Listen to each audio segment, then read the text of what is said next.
Apa kita urut di bahagian sini biar jam tak boleh turun. Tak boleh turun. Kena naik atas. Kena naik atas. Ini panggil naik atas lah. Okey. Dan ini panggil kena dari bawah urut ke atas. Perlu tahu tak kenapa?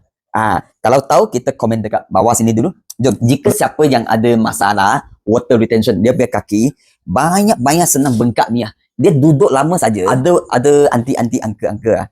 Dia duduk kadang dia duduk 2-3 jam satu hari. Dia tengok TV, betul tak? So, dia akan bengkak dia punya kaki. Water retention. Semua sini ada berkumpul air.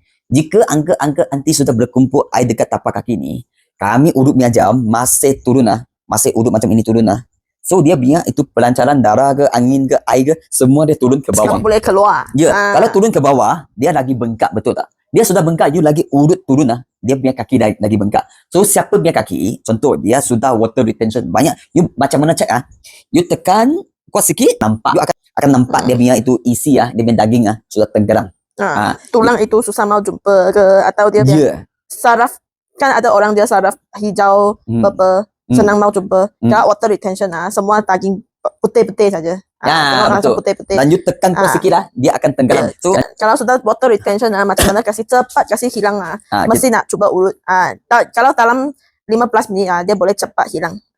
Boleh cepat lega. Boleh cepat kasih itu air untuk tolak ke atas. So kita tolak balik ke atas.